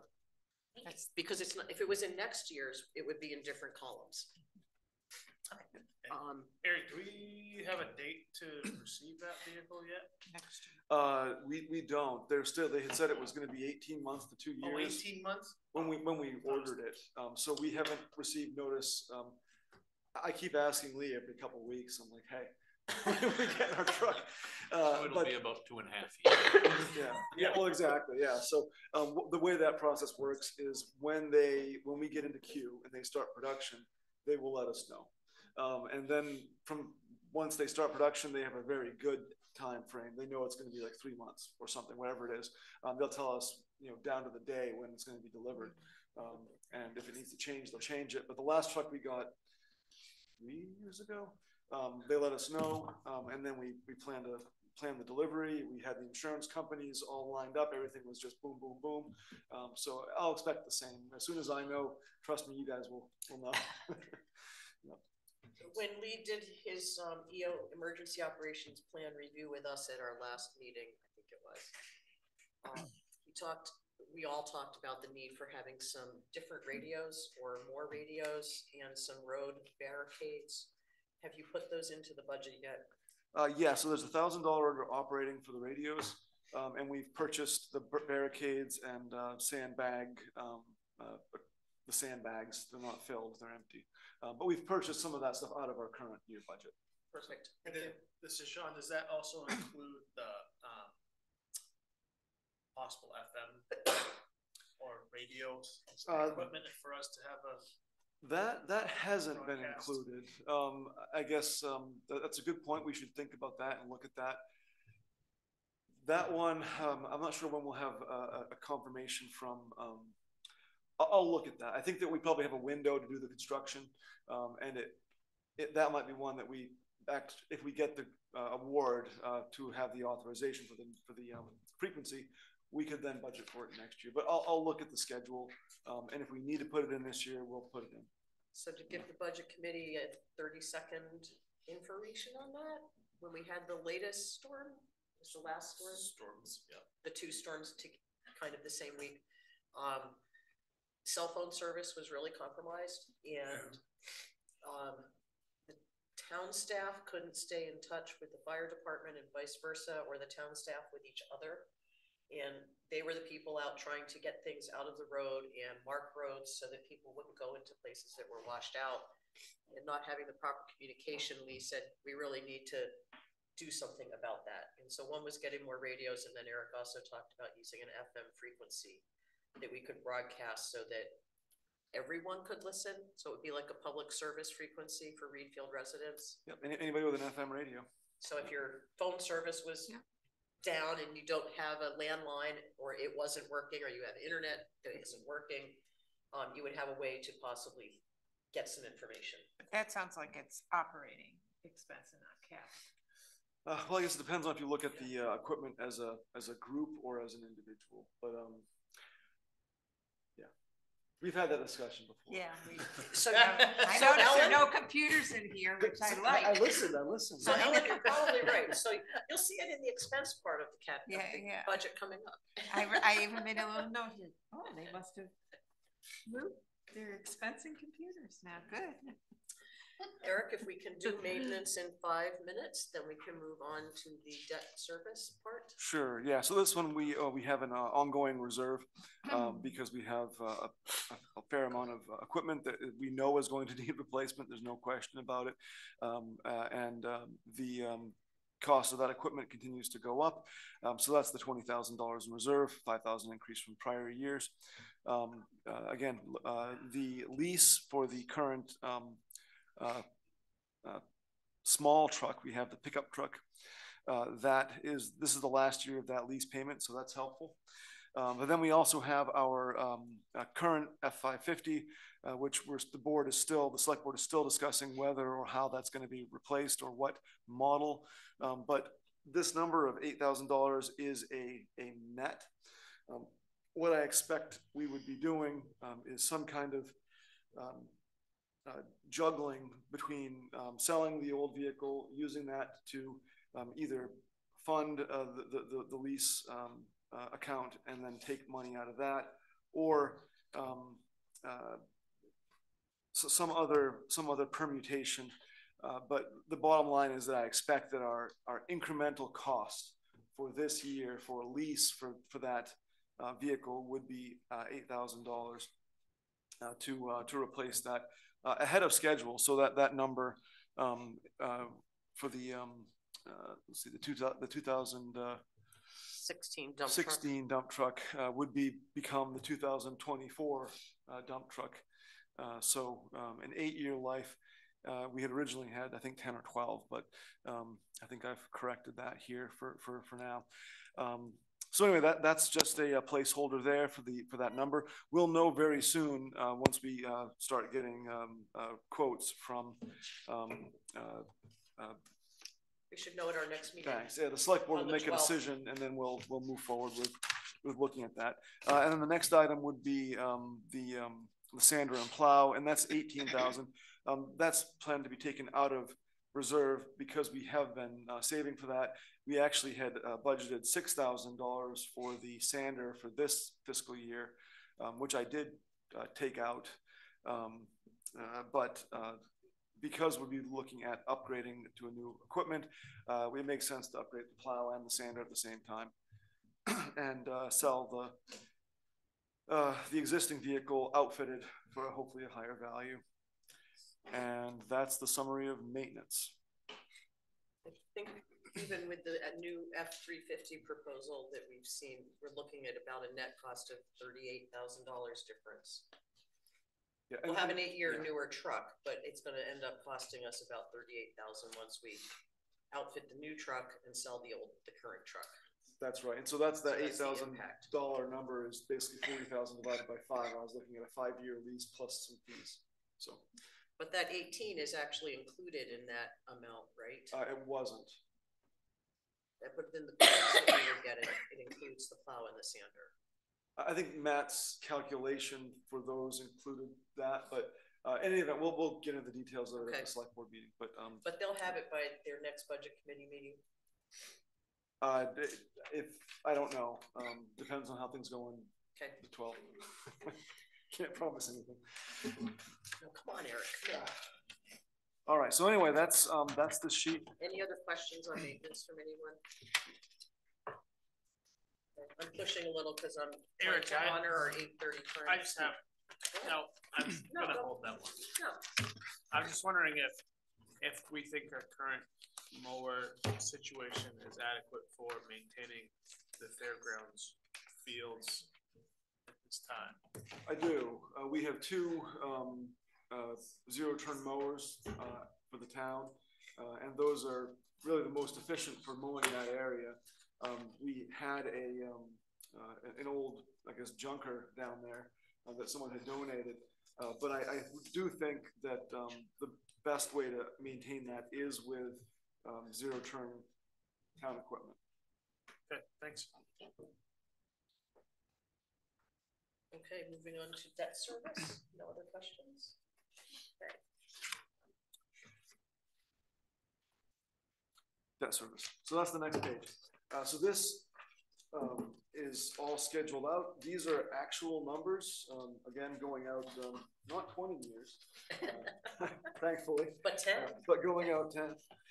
And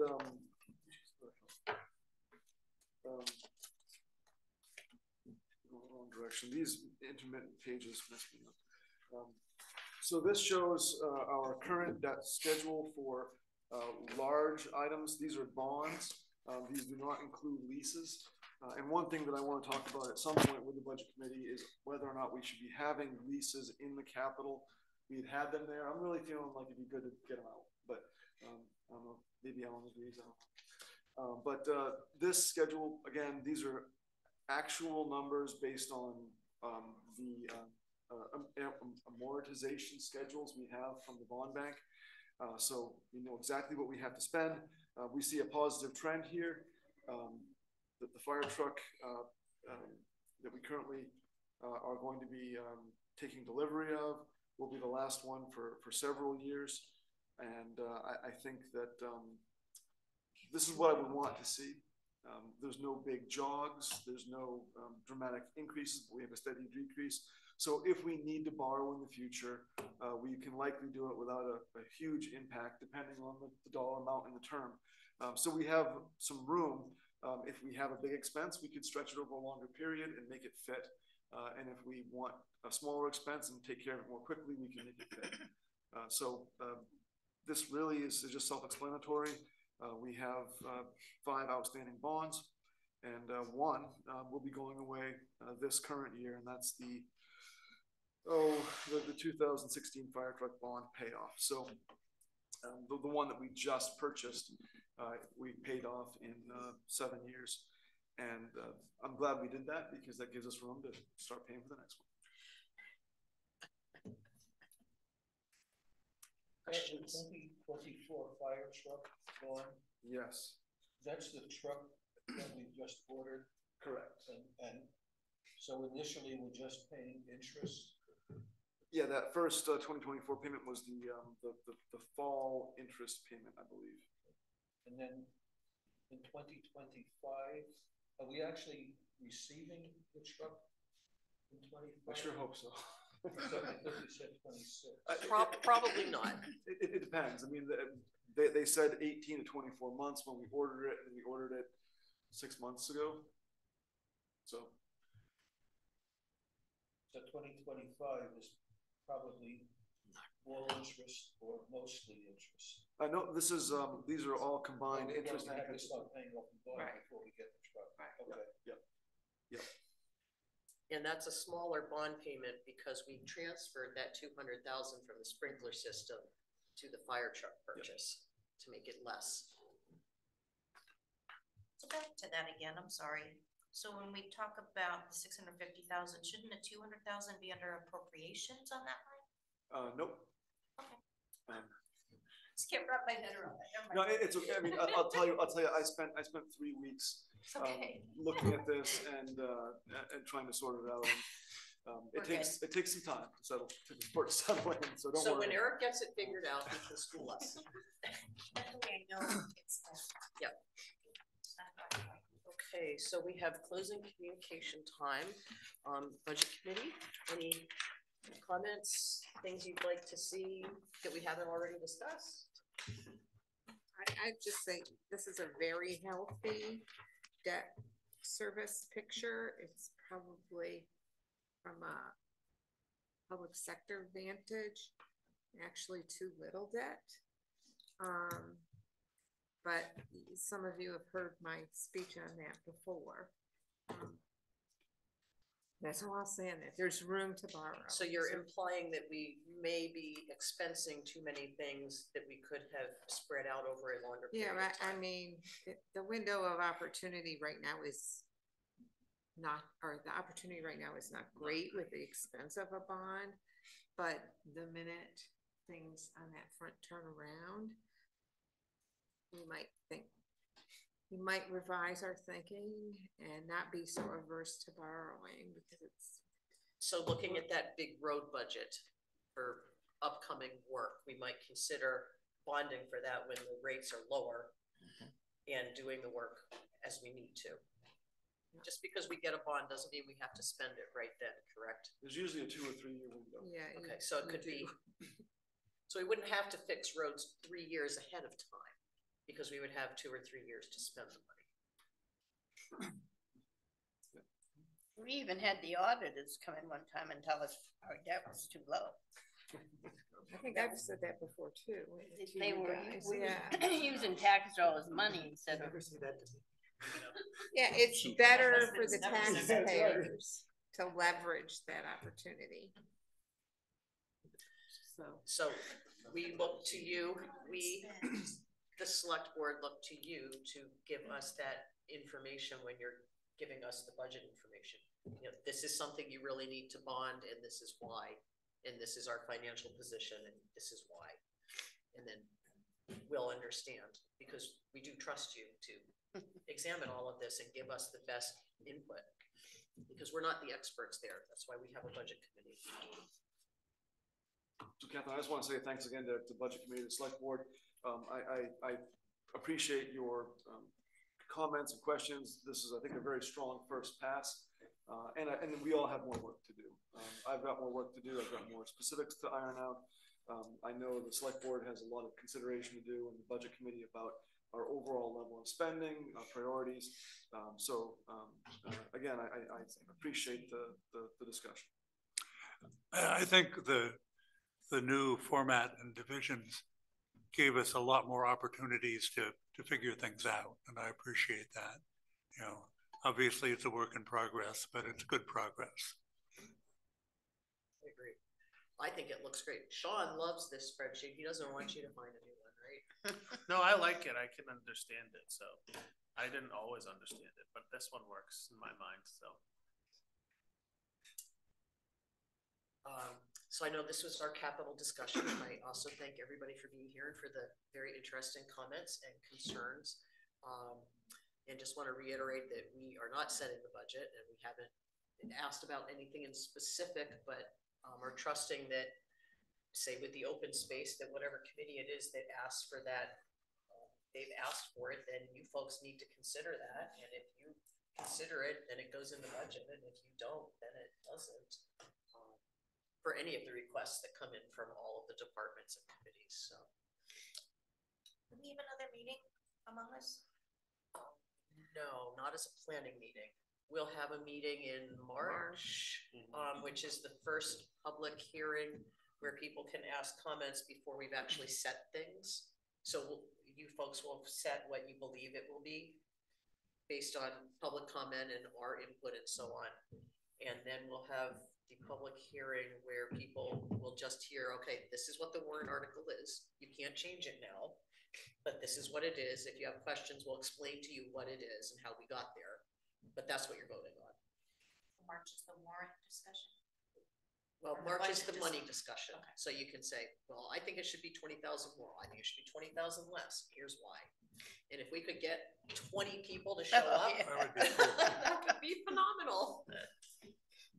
They come at the next meeting where you can't change anything. Right. Eric, do we have an invite yet from the RSU for their budget discussions? We do. We do. I forwarded it this last week, I think. Oh yeah, I remember. It's another. I think it's the date you picked in March. It's a Wednesday. Well, yeah, I called and asked them to shift it so we could not have conflict with our schedule. So it worked for us. Yes, you do have to read your email. No, I'd read it. Just have to remember it. Pay attention to what it But- says in Oh the my little God, letters. I'd actually read it. That's Yeah. terrible. It should be also, if you forget, it's on the updated budget schedule on the website. So if you go to the budget committee page, it's there. And until in last bold year, red. Readfield was the only town that every year sent people. And last year, there were finally at least one person there from each of the 4 towns at the school budget meeting. So that was good. So the March 13th is the day? 27, Or whatever. 27th, right? 27. The 13th is us, right? Of March. The public hearing, yeah. Yes. We have This school group. board, select board meeting, no? Yes. And then the 27th is the school board meeting. Okay. So not the 13th. So without anything further, I'll adjourn our meeting at 8:29. Now, Nice wow. Dennis, I don't finish this thing. I don't need to wake everybody up.